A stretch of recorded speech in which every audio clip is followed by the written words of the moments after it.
cups of coffee have you had this morning so far? Just 2. So this is number 2? 1.5 at home and then this one. Okay, so like 2.5. Yeah, exactly. You know me. What has your morning been like so far? Because I know that you've already been hustling. Well, I woke up at 6 and got ready while everyone's asleep. That's the only way. And so did that, made coffee, made the rye breakfast, and then got ready because I had a photo shoot in the morning. So that was my morning so far. I like to wake up early, even on the weekends. Yeah. I'm crazy. You always come into work fresh-faced, new outfit, positive. Seriously. And I think we need to tell everybody at home, like, what you're dealing with. Like, on a normal morning, what's your normal morning routine like? Well, I wake up, my alarm goes off at 4:45, and I usually have Rai right up against me. That's my 3-year-old, and we all sleep in the bed. It's Julia, Rai, Calvin, Big Ryan. Big Ryan leaves in the middle of the night and because he gets kicked. So I'm waking up to that. I'm usually right on the edge, ready to get out of bed. And then just sometimes I throw in a little workout. 5 minutes. It's all I can get. I'm always anxious about time. So I'm like, okay, what can I fit in? Knock that out. Get my coffee going. Get ready, jump in the shower, sit down, and the reason I wake up so early is because I like my time in the morning. Yeah. So I get my coffee, I feed Cupcake, the guinea pig, because she starts squealing if I don't feed her. You need to mention that because she not only has 2 kids, she has 2 schnauzers, and she has a pet hamster. Guinea pig. Guinea pig. Okay. Yes, it looks like a big hamster. Yeah. So that's my routine. Duncan usually follows me, my little schnauzer, and he sits on the couch with me, and I watch the news, and I have my coffee, and I do my makeup, and I slowly kind of do that. It's my time. It's weird. It's like you have a full day before 9 a.m. every day. I do. That's my time because next thing you know, I hear a little pitter patter coming, and it's Rai. Yeah. And he's ready. When he's up, he's like, "Where's my oatmeal? Where's my chocolate milk?" Mm-hmm. So he's my early bird. Yeah. So I kind of have to get up early to have my time. But when I see you, it's about 9 a.m. or sooner, and you always walk in bubbly and positive, and no matter what you're doing that day, you're like, okay, we're going to do this. How do you maintain like that level of positivity because when you come in, you've had chaos all morning. Mm-hmm. So what kind of balances you out? I think it's like the drive into work because I live so far. Mm-hmm. I try to listen to music that gets me pumped. Alicia Keys. Specifically my Alicia. Yes, I love her. Just a variety of things to kind of, and sometimes I'll look on Pinterest in the morning, like for those positive things. And that really does help me. It's weird. You do because you always post some on Instagram. And if you'll see that post that day, that means I need it. So just a heads up. A little sneak peek. Yes, that means I need that motivation for myself. And then seeing people react to it makes me like, yeah, we're all in this together. Right. But no, and then after dropping off Ryan at the daycare, I don't know, something about leaving him and like that kind of gives me that little, get to work, come on, kick some butt. Like, you're doing it for them, you know? Yeah, for sure. So that drive-in is where I really kind of pump myself up to get ready for the day. Mm-hmm. And it helps that I love what I do, too. I'm not going to work like, no, really, I'm not going like dreading my day. Like, ugh, I'm going like, it's going to be a badass show. It's going to be great. Yeah. Yeah. So do you have anybody in your life that like, I don't know, maybe growing up gave you that positivity or like that kind of showed you, I know that you have like a lot of hardworking people in your family, Yeah. Specifically in my life, my grandmother is always in my heart because she was always like super, what's the word? She was proud, and when I got my first job in TV, 17, I didn't even have a car, so she would drive me to my job, get dropped off, and I'll never forget that she told me that because she used to call me Sunshine, and so she said that, like, she's like, Sunshine, we're so proud of you, and I don't know why it meant a lot coming from her, like more than anybody else ever. So yeah, and my grandfather too. So she passed away, but my grandfather, it's so funny because I saw him the other day and I asked him, I said, Grandpa, we need to document your life. I want to capture, I want to know the story, that way we can pass it on to the generations. That's so important. And what he said to me right after that was, well, let me tell you something. He says, I grew up with nothing. I grew up so poor that my whole life I knew no matter what job I was doing, that I needed to work so hard. He told me all these promotions he got working for the city. And he said he always kept his family in the back of his mind. And people always asked him, why do you work so hard? They would ask him that. Why? Why do you, how come you've never drank a drink in your life, like alcohol? Mm-hmm. Why? And he says, I'm different. I'm different from others, but it's because I grew up with nothing and my family's worth it. Mm-hmm. And so my grandfather watches the show every day. Aww. And he can't hear that well. Yeah. But I know that he's proud because occasionally he'll tell me, he doesn't tell me all the time, but he'll say that he talks to his neighbors about me and this and that. And so he motivates me so much, more than anybody else. Yeah. I don't know what it is about my grandpa, but I just want to make him proud. So. And how does it feel when he tells you that he is proud? How do you feel? It feels good. I'm not so good with compliments either. Yeah, we were talking about that. Yeah, we did talk about that. But it makes me so happy that he's proud. So in my heart, I'm like, God, I'm doing what I need to do. If I can make him proud, because he's worked so hard for his family. And of course, in every family, not everybody is probably where they wanted to be in life. And, my parents are blue-collar workers. And my grandfather, to be honest, he wanted to be a judge. But, his parents needed money to save their house. And all the money that he saved to go to college, he gave it to them.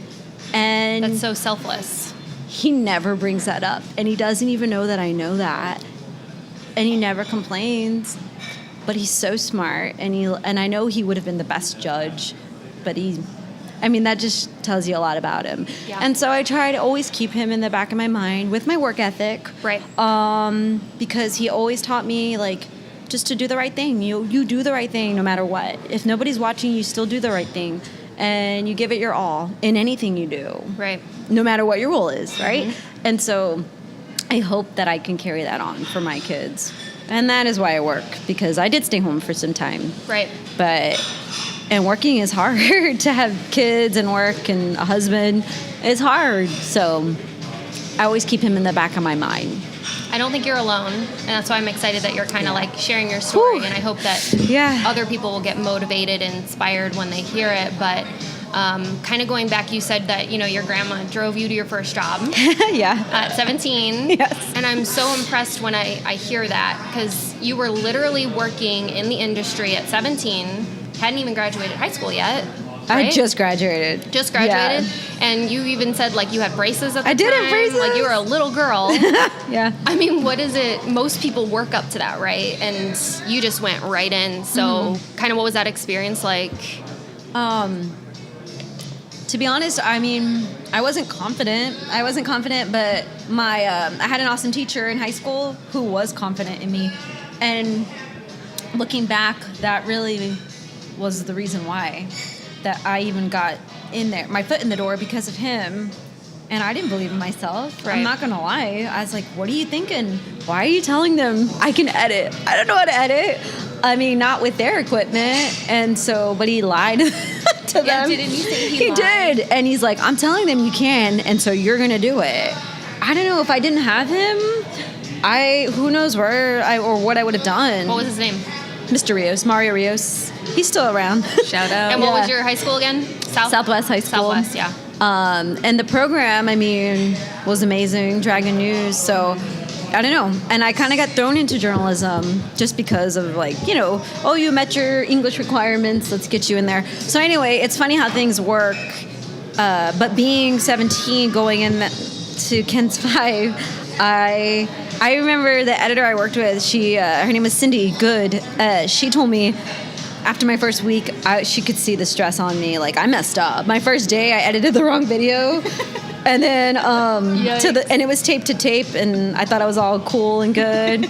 And it was wrong, and it aired like that. And I remember walking in the hall, and I remember Fred Lozano, may he rest in peace. He was walking down the hall. He was the new anchor, and he's like, is that the new editor? And he like said it, but I was right there. And at first I was like, oh, cool, he knows who I am. But I look back and he was mad. He was mad that You messed up his show. Yeah. He's like, is that the one that messed up the show? Pretty much calling me out. Yeah. Can you imagine seeing Jen with her braces? I know. Poor Jen. I know. Cute And all Jen. I could do was smile at people. Also, Jen's like pocket size. For those who have never met her in person, she's super small. And she has the loudest laugh in the world. Stop. I know.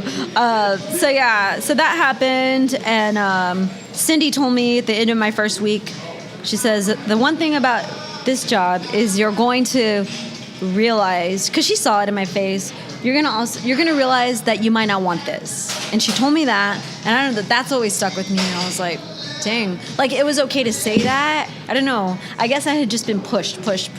You could do this. You could do this. And then there was Cindy, who was like, You don't have to. it might not be for you. And then I didn't have a car, so I would sit up in the break room, and I had a journal. Gosh, I need to find that journal. But I would write my day like, today was so hard. Today was so difficult. I just remember like I had to let it out over my little sandwich. And it was so much for me at that age to take in. Like, This is big. This is not my little school production, and seeing the breaking news and seeing the urgency and knowing that I had that power, like with the video clips. You have a team of people relying on you to get it right. It was a lot of pressure. It was an eye-opener, and I wanted to quit so many times. I wanted to quit. Mm-hmm. It was hard. But I didn't. I mean, I was 18 working every holiday. My family missed me. I missed a lot of things. And I don't know why I did it, but something pushed me to stay with it, and I did. And I don't think it's in Jennifer Eva Tobias-Struski to quit. I really don't. I don't think it's part of you. Yeah, it's. I don't like being told like that I can't make it, and maybe that's why Cindy's comments stuck with me. Like, maybe that's why, because then I'm like, no, I can. And I wasn't confident even in my writing. Like when they finally told me, do you want to try to produce? I didn't want to. I didn't. I thought, I will never in my life. I said that. Oh, I don't ever want to be a producer. I saw them over there like, struggling. And I was over here like, give me your scripts so I could edit. I was like, haha, like y'all got it bad. I'm good. I'm comfortable with my editing. Yeah. I'm good. I love video, and I love occasionally I got to still do. Occasionally I got to edit a package when the photographers were busy, and that was like my highlight. I was like, oh, never do I want to be stressed like those people. Here we are. And then they're like, hey, here's this opportunity. And I was like, dang it, because I knew I wasn't going to turn it down. I was like, dang it, Jennifer. So here's a challenge. And and so, and that's what happened. And how long were you editing before you got the opportunity to produce? Probably 2.5, 3 years. And you were going to school at the same time, because then you went to college. Yep. What year did you enroll? Were you 18, 17 still? I did community college. Yeah. Right after. Where did you go?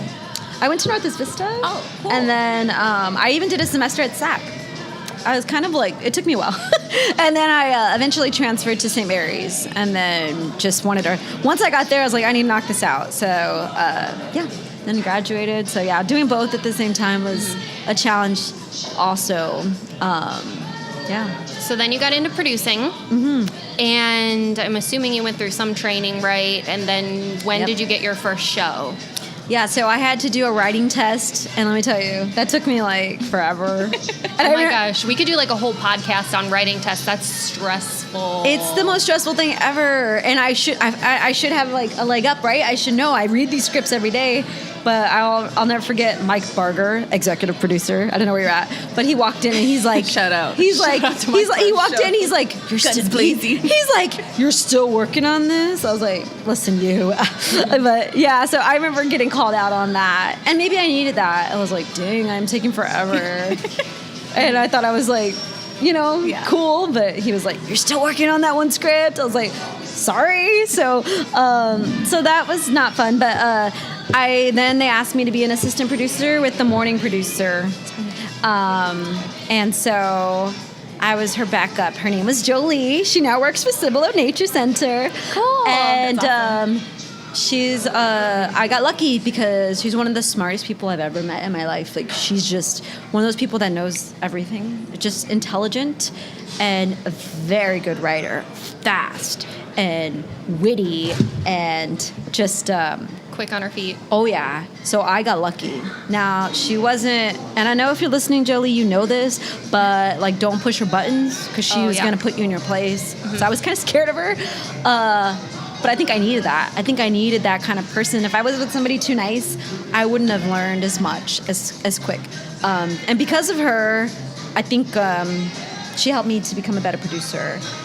She called me out. Like, one time I wrote something that was just inappropriate. She's like, that's like a sexual something reference. I was like, oh my gosh, thank you for telling me, because I didn't know. And Yeah. so, I mean, I had to get called out a few times. And on my writing, it was funny. And when she left, I had to take over.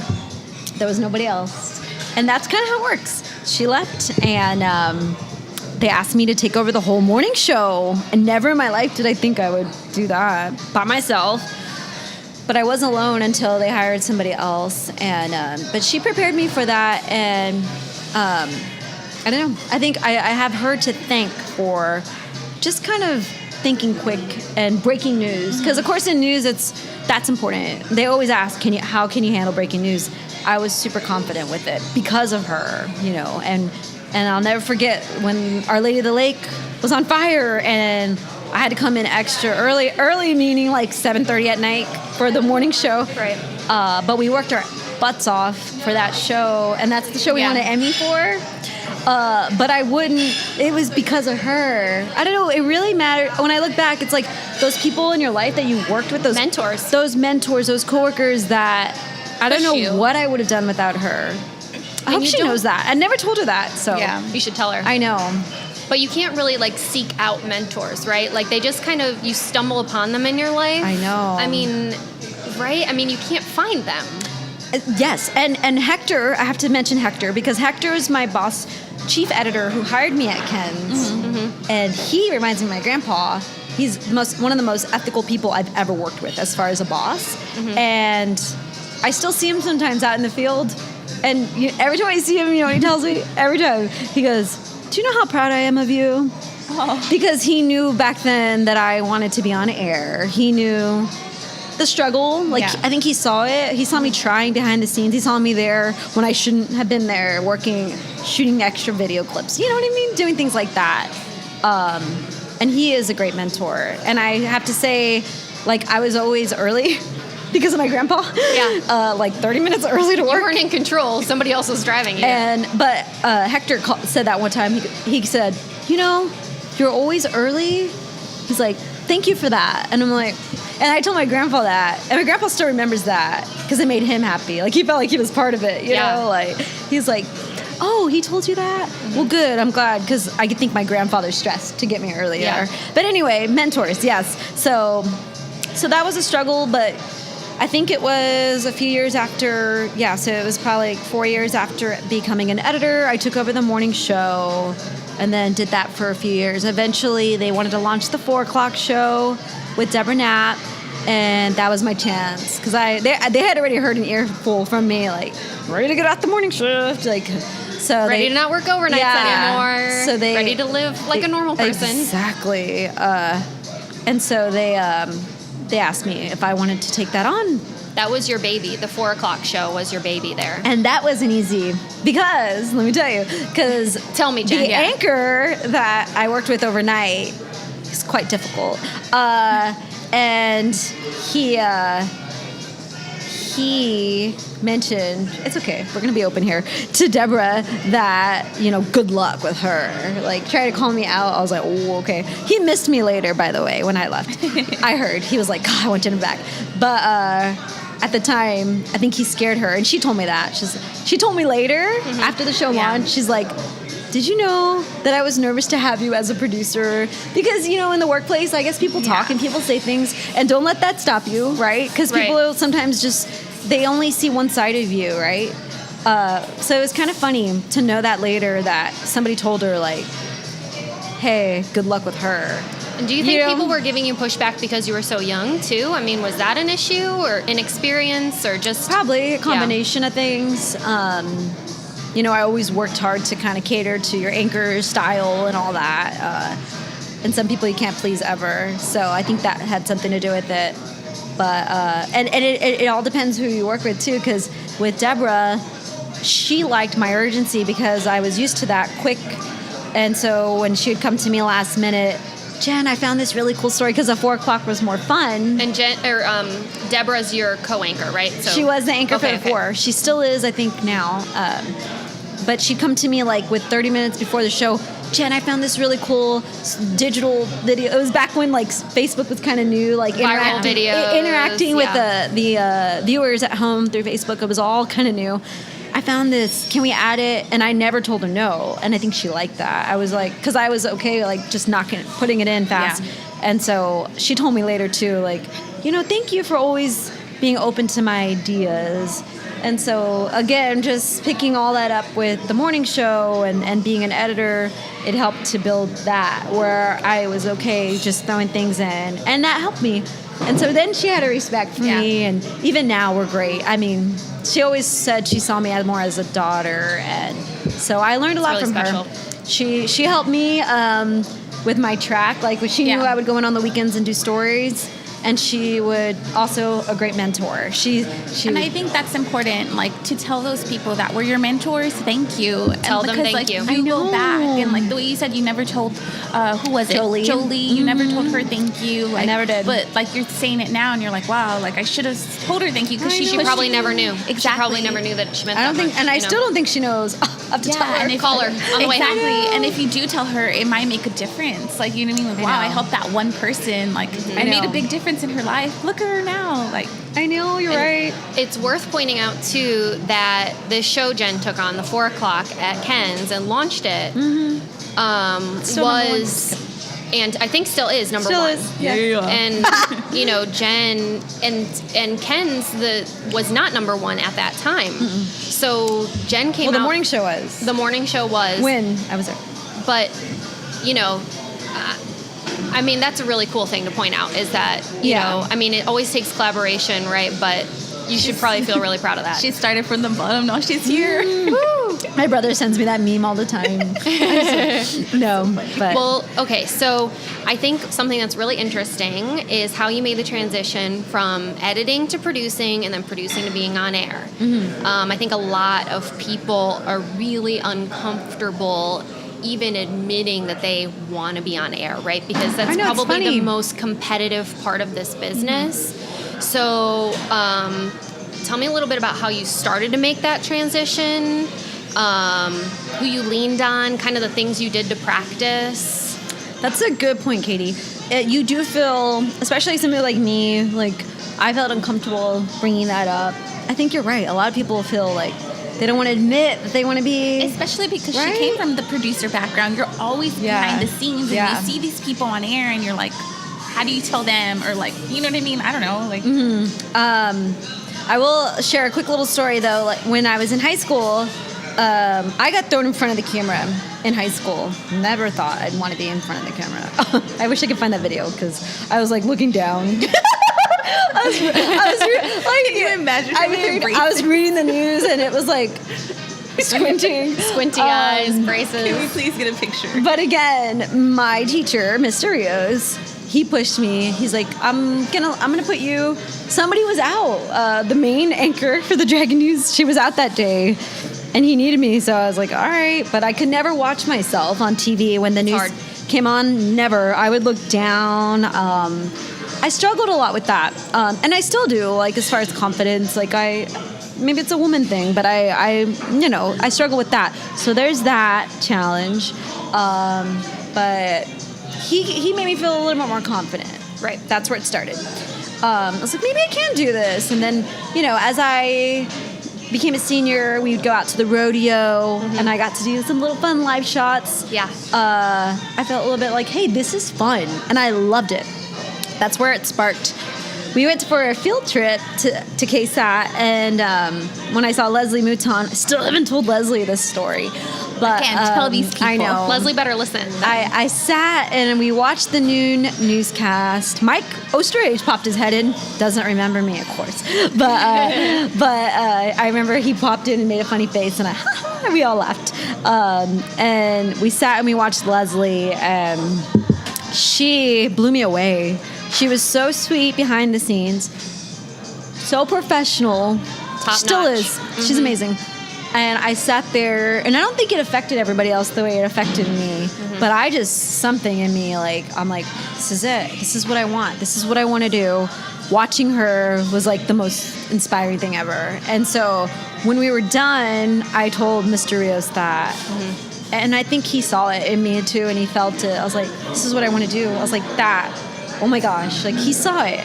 And, there's nobody really else, like, at home. Like, my parents were busy, but, like, I don't really know if I told anybody else that. Like, just him.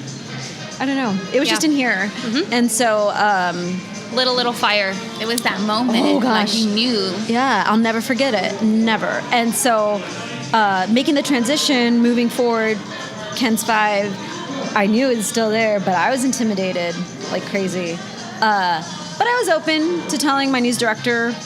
I was real comfortable with him. He started when I started, like the same month. So we kind of were like there Bonded. together. And so I guess I would just go on the weekends. I would shoot. My friend Gary. Gosh, where are you, Gary? Where are you now? He's somewhere in North Carolina.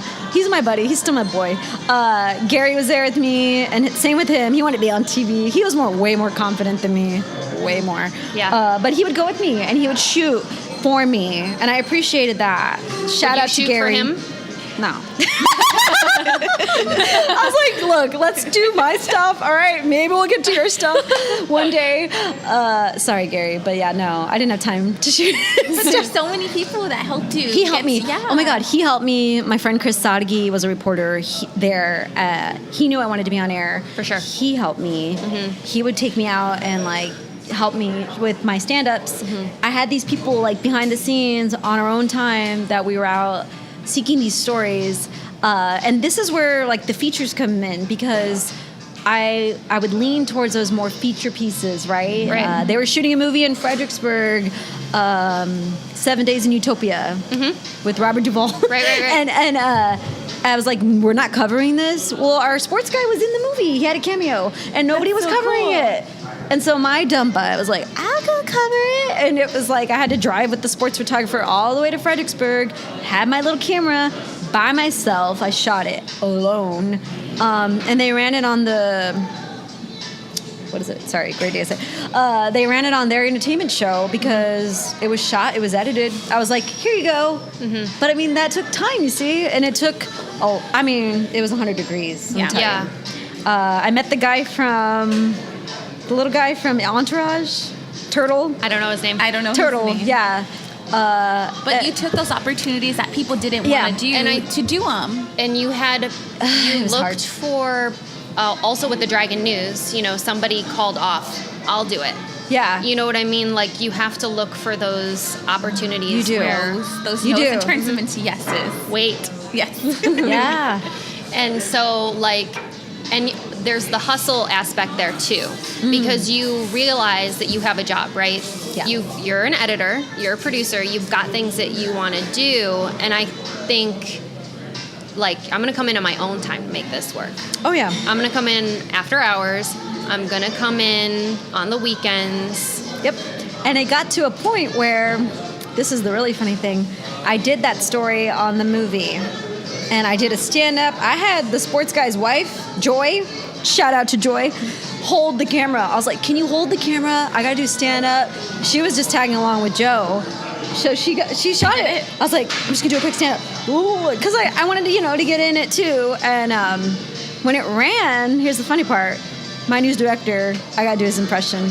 Jennifer, did you do that story? I just saw a story on Great Day, and you were in it. I was like, oh my gosh, Kurt, I told you I was gonna go cover this. Yes, but it took even though I told him. It took me having to just go and do it and get them to air. I took it to their executive producer because I knew it was more entertainment. Yeah. Cassandra. Shout out to Cassandra. I was like, Cassandra, do you want this? It's edited. It's local. And it took that for him to notice. It's so funny. And then he was like, oh, okay.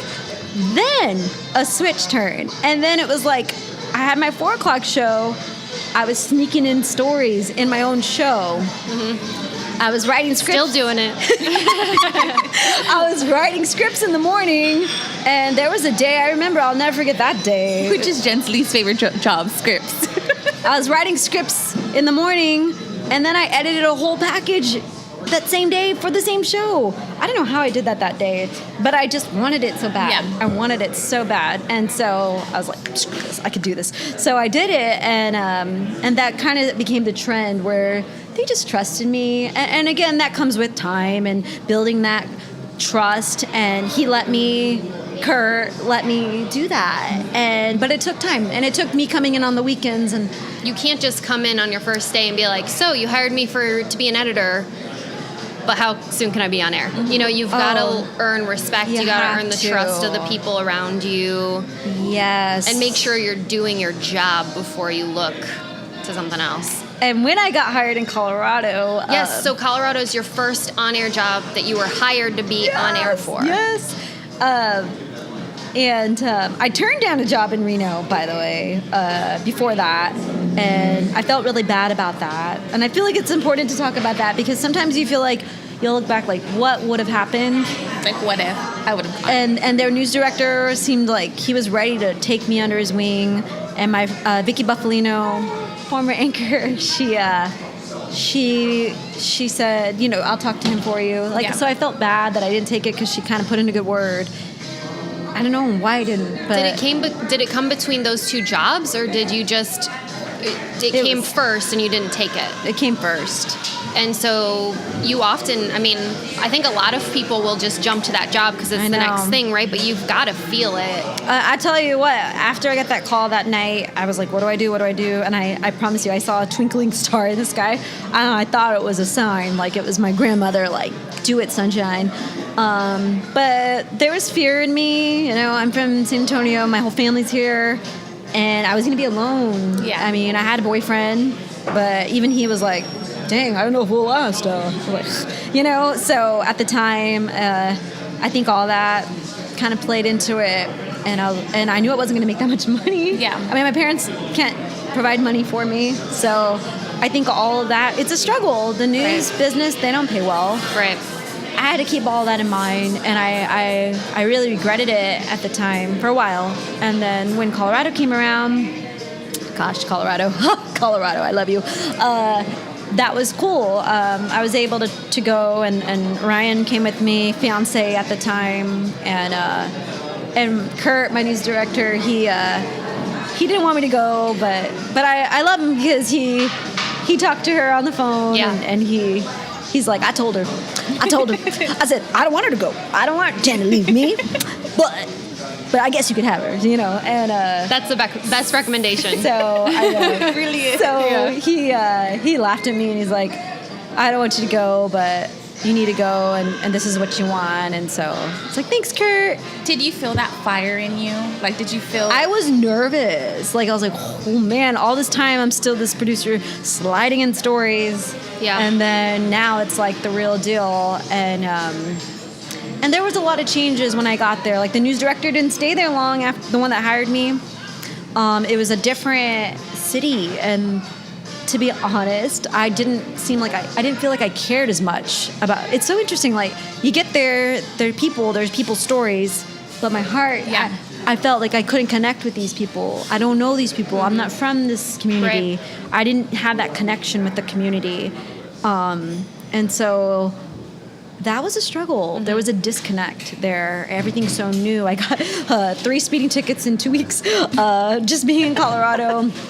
And you're also going through life changes too, right? Yeah. I mean, personal life changes. Yes. This is where you and your husband, you're getting, or your fiance, Yes. you're getting married. Yes. You get pregnant with Julia. Yes. And even telling them I have a wedding coming up in April, they're like, oh, you can't take any time off until April. What? So, I mean, so many things with the new job and starting, gonna get married and then got pregnant. And so that was a lot. But What did you learn from moving away?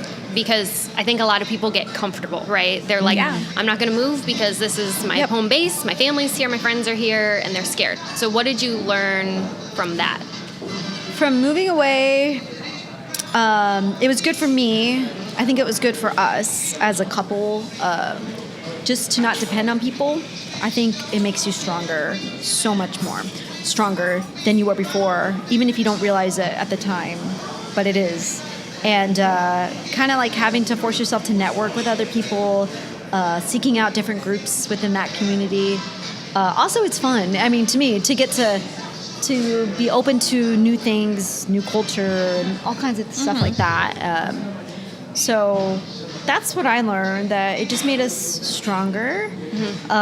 It's good to be away. I recommend that actually to any newlyweds. Like, it made us stronger. I don't know. You like to travel too, Rossi. Yeah. I mean, just the new experiences, like, you know? Yeah. And then saving those, because you never know. Like, it comes out like, oh, I've been there. Oh, I've done that. And covering different things with Colorado is just a different kind of news, what they covered. So, I mean, it just adds to your experience and building on to that. Yeah. So you move away. How long did you spend in Colorado? 3.5 years. 3.5 years in Colorado. You guys make the decision to move back, right? You get pregnant the second time when you decide to move back, right? Yes. Little baby Ryan? I was pregnant with Rai, yes. And so you come back here, and this is kind of where I'm going to transition. We come into each other's lives. Yes. Right? Coming full circle. So you did the stay-at-home mom a little bit, right? 3 years, yep. The stay-at-home mom thing. But then you saw an opening at KSAT, and this could take you back maybe to that day you shadowed, but kind of what were you thinking when you saw this job posted?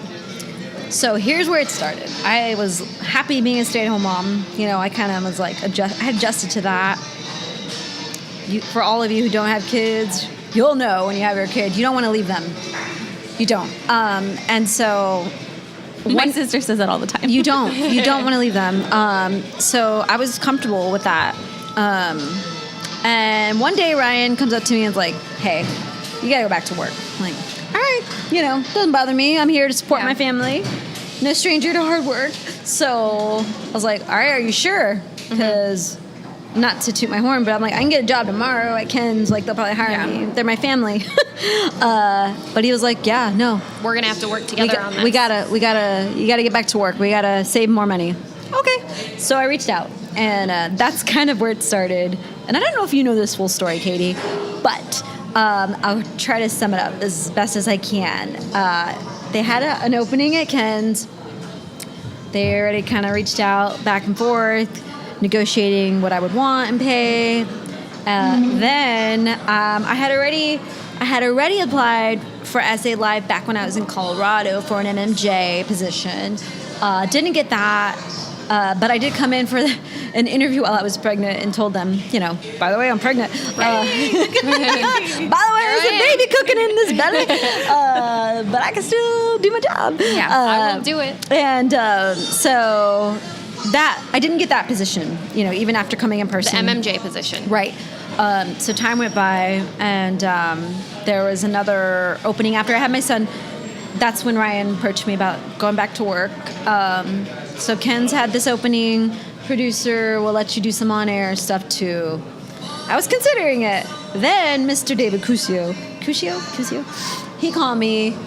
I guess he kept me in mind. He's the creative director at KSAT 12. He kept me in mind, which I really appreciate, by the way, David, because I didn't reach out to him, but he's like, hey, got some openings again. Thought of you. Which is also encouragement to, if you see a job posting, you think maybe I'm not qualified or like ready for this, just apply. Yep. Because the person you're applying to may have a different position in mind for later. Yes. You know what I mean? Or I didn't think Dave was going to call me, but he did. He emailed me. And so, and he still left it fair. Like, take a look at these postings and apply, right? You still got to apply. So, if you want them. So that's where the issue was, because I had Ken's here. Yeah. Then I had this position, which I really wanted, KSAT, because I've always wanted to work at KSAT. And you should say the story the first time you walked into KSAT, like you got that fire in you again. Yes. So with David, when I met him the first time, I felt such good vibes. Like I think I told you, Rossi, when I left, just after talking to David, I wanted to hug him. I think I did hug him. We're huggers. Which is weird for Full contact. For an interview. Who does that, right? Oh, Rossi did. Guns blazing. But I hugged David too, and I don't know, I just felt like that's where I belonged. Oh, it was such a good feeling. You're all about the vibes. I am all about the vibes. And so, thanks for bringing that up. But yes, I felt that. And so, coming back to this next position, interviewed, went and met everybody. It was a different feeling. I mean, the whole team was there this time. The first time it was just Fiona and the former executive producer that I met. This time everybody's there, and I was intimidated because I hadn't been working for 3 years. So Ken's was ready to hire me, and David took a while to kind of tell me that I got the job. So let me tell you, I kind of accepted the Ken's job. Oh, dang, I didn't know that. And but I never signed a contract. Okay. And so it came down to the wire. I was like, I kept emailing David. Oh my gosh, I'm sure he remembers that. I'm like, any word yet? He's like, we still have a few candidates. I was like, forget those candidates. No, just kidding. Well, that is something that I wanted to bring up, because I have never had anybody else apply for a job the way that you have. Jen would write me every other day. Mm-hmm. She'd email me every other day, and she would, not just to be a pest. That's very important. Not just to be like, what's the update? What's the update? She would send me story ideas. Yeah. Every day she would be like, I saw this on the morning news, or I saw this on the Today Show, or I saw this article, or did you see this video? And I've never had another person do that. Really? It's incredible. It was incredibly impressive. And that's great. I think that's a huge tip for anybody who might be applying or looking, is that there's a very good way to be persistent. Mm-hmm. Not just, you made up your mind, and you made up your mind, and you made up your mind. Yeah, no, that's if annoying. You're giving something to that person, you were giving me ideas every day. And y'all used one day. We did. The name generator. And I even wrote back and was like, yeah, we used it. And you were watching. You watched. I watched. Because sometimes she would write and be like, oh, I just love that you guys did this. Like That's good. I mean, it's like the way you said it, it's a good persistency. Like there's good ways to go about it. It's not annoying. Mm-hmm. It's constructive. And just shout out to you for doing that. And I hope that maybe other people would do that too in the future, hearing this. I wanted it so bad, and having Ken's like right on my back and knowing that I had to stand out. Yeah. But also, like, I really would hear these story ideas, on the radio, and I had my little source where I felt like you guys could use this in your show. I guess that's how much I wanted it, but also how much I cared. You know what I mean? And I'm sure you felt that. Mm-hmm. Like, I'm like, oh, this would be so good on the show, even though I didn't work for the show yet. It's a gut feeling. Yeah. I had the same gut feeling about you, and we've all met people where we all kind of came back and were like, what vibes did you pick up from that person? Right. But it was always a good vibe from you from the start. But, you've even made a transition with SA Live from being behind the scenes to on camera again. And along that journey, I tried to help you as much as I could, right? Mm-hmm. This is where it's kind of weird. But I, at certain times, had to tell you no, right? Yeah. And there were times when you were, like, super mad at me about it. Yeah. And you've always, though, managed to turn that no into a yes. Even though at that moment you were like, how dare she say no? I'm sure in your head, like, that she's wrong, blah, blah, blah. You always ended up about taking it and using it in your own way. How do you manage to do that? Like, because you get Tell us so your secrets. Well, you get so mad, Yeah. right? How do you end up turning that anger or that resentment or like into something positive or constructive that you grow from? Yeah, I guess I don't know if it's a good thing. I just get so passionate about things, and it kind of fuels me when I get told no. With anything, you can ask Ryan. Bless his heart, he has to deal with me. But yeah, so that fuels me, and because I care, and it comes back to the city too, and the stories that I feel like they need to be told. And so that probably plays into it too, where I feel like, okay, it's a no, but I'm still gonna do it. And I'll find a way, right? And I'll do it in a way where it benefits the show. And so keeping that mindset where it is about the people, it is about celebrating the city, I guess I felt like I couldn't go wrong. Right. Even though I wasn't whatever title, they still need to be told.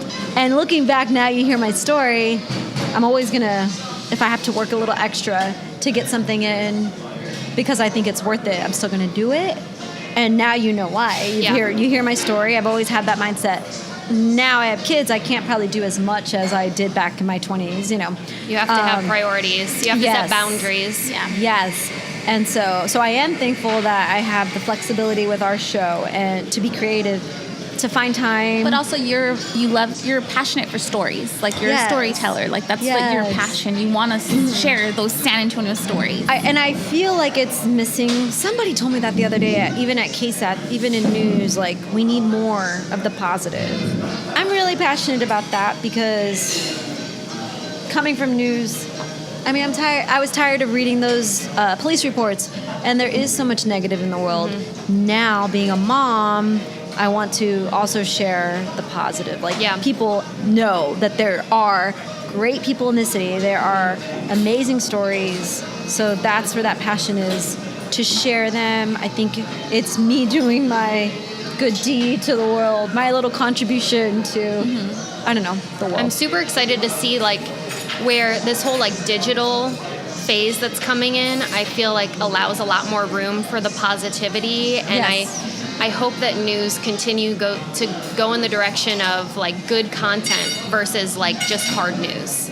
Yeah. And you understand that too, Katie, because you came from news. Like that's your background, right? And like it's like not always positive. You know what I mean? Right. So. But even good content being like an investigative piece or like something, go with the good news rather than just the hard news. I don't know. Yeah. Well, think about stories you've seen and the ones that have stuck with you, like they're usually those inspiring ones. They're usually like they're emotional. They're the ones that you didn't even know existed, and those people that don't want to be found, they're so humble, and that's why I love those stories, and I love it. I love finding them and telling it, and but those are the ones that stick with you. I think it is important, and we need to do more of those.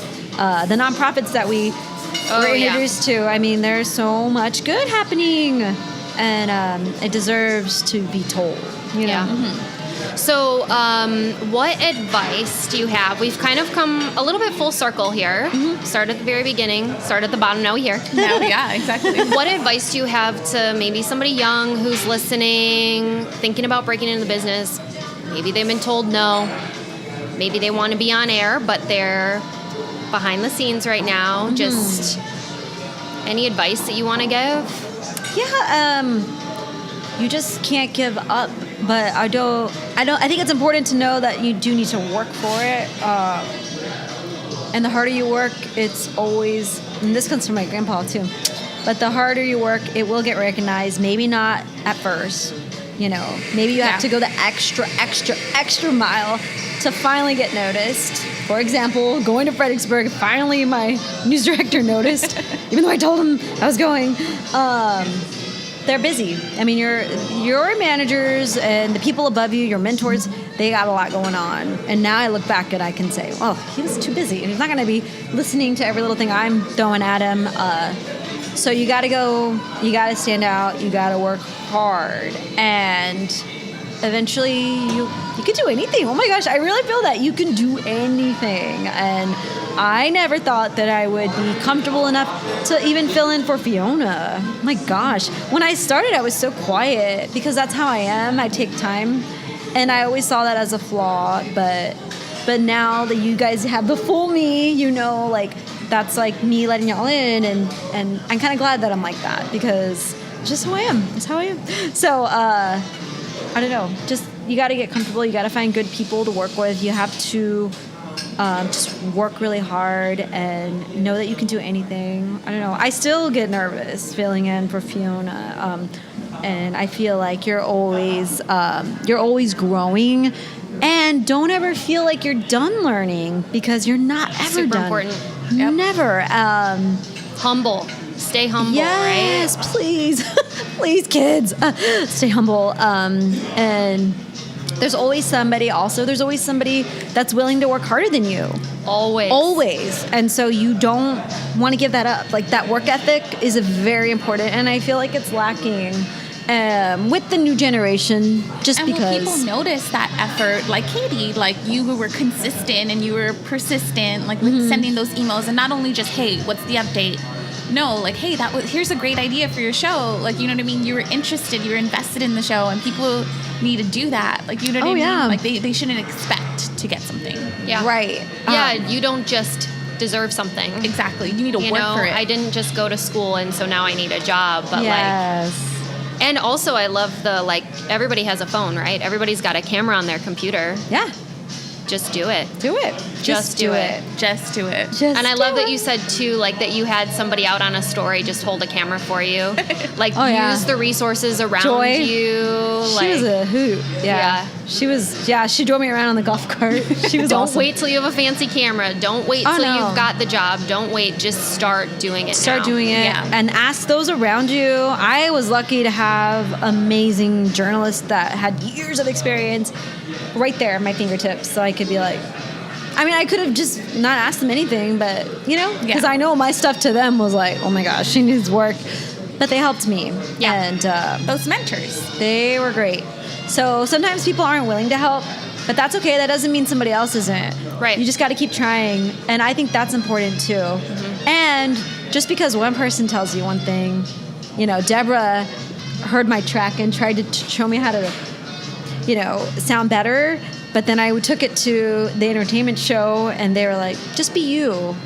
So you get told different things. It was funny. Well, That's true, yeah. Well, it's worth noting, too, when Jen started doing On Air from SA Live, and we've had this conversation before, like, she's very different. Structured. Very different from now to, like, co-hosting now with, like, Mike. Sometimes when Fiona's not there, you're so different. Now you'll do aerial yoga. Like, you're crazy. Yeah, no, that's been a really good transition to watch. And it's fun to see you do it in your own way. Yeah. Because that authenticity, there you go. Like, that's a huge one for me. But Jen didn't say, oh, you need me to be here, so I'm going to be there tomorrow. Like, you observed, you watched, you learned.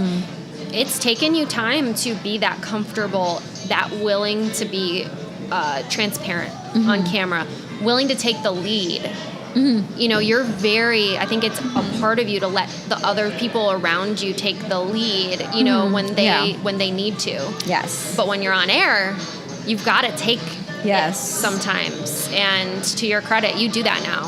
Thank you. And that's a struggle with the producing aspect down there. That took me some time too. But I'm more confident in like, hey, let's coordinate. I mean, managing on set behind the scene, I take that and I'm okay. But yeah, and then when you got that camera on you, whew, it's totally different. One story I want to tell, and then we're going to move on to our 5 tips. Also, Okay. what time do you... Well, we'll talk about that in a second. But Yeah, it's 11:11. Okay, so I'll tell you one story, is that one time on set, there was a guest that came, and they were very, very angry. Like, nothing that we said was going to go their way. Yeah. They were just super mad at the world, super angry, giving Jen the worst time. Just nothing she could do was right. Mm-hmm. And so little pint-sized Jen walks up and says, "Are you having a bad day, sir?" "Sir, I mean, we can take a break and come back to this if you want." Like, I just commend you for, being able to be, It was so mean. Yeah. but like you always say things with a smile on your face. You know what I mean? And I've learned that from you because I'm very blunt, right? Super blunt, super just no. But Jen always says, no, not right now, or no, maybe later. With a smile. With a smile, and I've learned I cried that. later that day, by the way, because of that guy. But yeah. But just to be super pleasant and positive, and people will walk away with that. And I'm really glad that the people that come to our show are greeted by, well, really the both of you. You know what I mean? You guys represent us really well. I'm really proud of that. And Did we mention that we all work together? I don't even remember. Hey, guys, we all work together. Yes, SA Live. Go watch the show. You can watch the show at 1 p.m. on KSAT 12 on weekdays. Monday through Friday. Monday through Friday. 1 o'clock. 1 o'clock. Live from Market Square. Shout out. But I really am proud of you guys. Thanks, Katie. And I'm really proud that you guys represent us. So, Well, it's like you described it one time. We're the face behind the scenes. Fiona and Mike are the faces, obviously, of the show, but we are who they see, and honestly, that helps with people being comfortable for on air. Yeah. So, Yeah. that's a challenge too. The whole thing is a challenge. yeah. But I love it, and taking on everything. I don't know. It's kind of nice to know and be able to say I've been in everybody's shoes. For me, that kind of makes me feel better about writing for Fiona, being my producer role, than being able to relate and understand what they go through. Yeah. Yeah. You know each role. The challenges of every role. That helps me to become a better, employee there and part of the show. So that's another thing I recommend. I know we're wrapping it up, but I do recommend that to learn everything. I mean, even if you say, I'm more comfortable in front of the camera than behind the camera, hey, you still should probably learn to shoot.